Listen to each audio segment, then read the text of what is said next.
While many people learn about the Underground Railroad in school, it's essential to recognize there is a deeper understanding to be gained, particularly when viewed in the context of migration.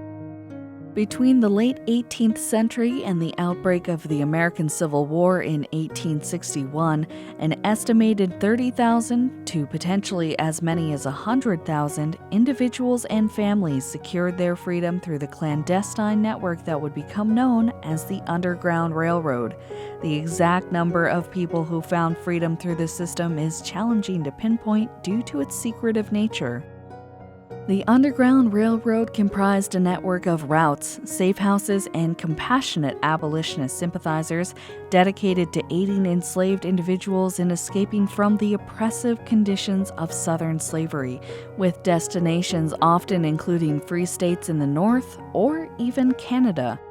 The decade preceding the Civil War marked the height of Underground Railroad activities, symbolizing a period of remarkable activism and courageous efforts to assist those seeking liberation. It becomes very intense, especially after 1850, which was the passage of the Fugitive Slave Law that made assisting people who were escaping a federal crime, by which you could be thrown into jail for 6 months or you could be fined $1,000. Those days it was about $25,000. So those are some of the facts. The difficulty of people who decided to escape. Imagine growing up on a plantation, you're being told that escape is, going to meet punishment in some way, physical punishment.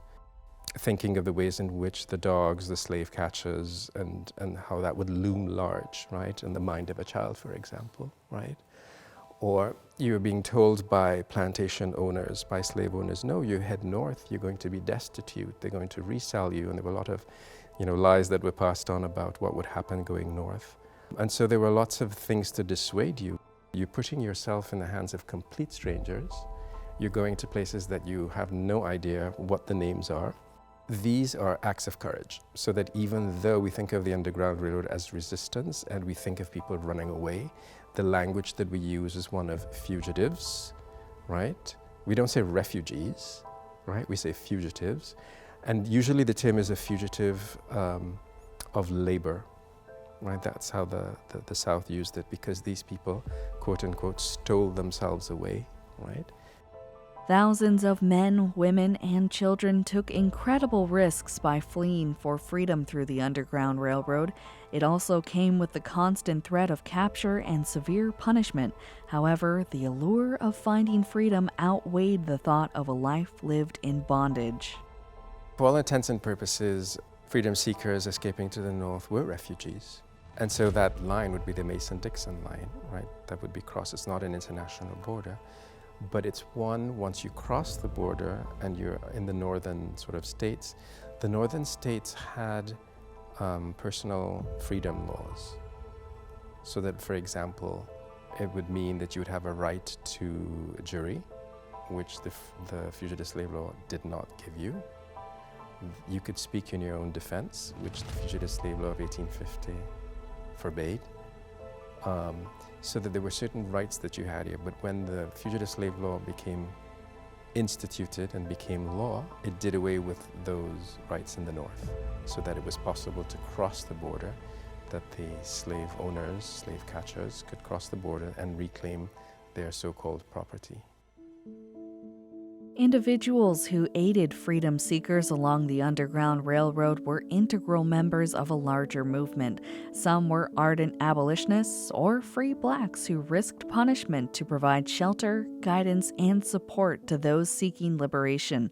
Their efforts not only defined the oppressive system of the time, but also contributed significantly to the momentum of a broader movement toward equality and justice.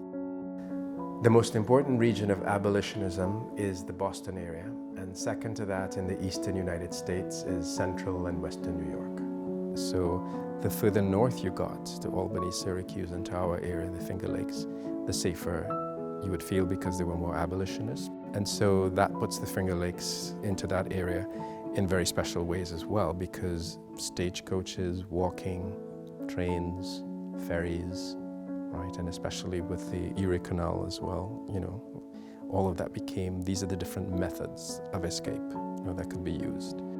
Churches, particularly black churches, played a significant role in aiding the Underground Railroad. They acted as crucial hubs within the larger network of abolitionist efforts, offering aid and sanctuary to those seeking liberation from slavery. Having the St. James AME Zion Church here as a sort of a landmark and the Underground Railroad station for Ithaca and this community is very important. It's a church that belongs to a denomination that was understood as the Freedom Church during the 19th century.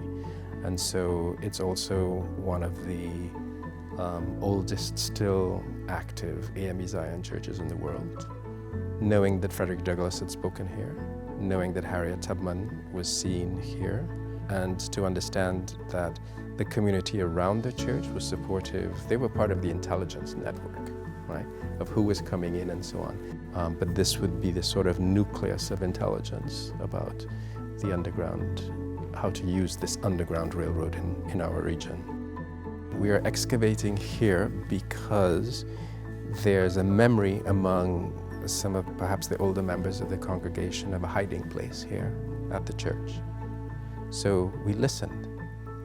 It's very important for us that it's understood that because the congregation said this is where it took place more or less, that we followed through on that. What the excavation has done, it's become community archaeology in which people are stopping in, people are coming and telling us stories about the neighborhood, the fact that the young people are seeing history and science come together in very interesting ways, that's also important.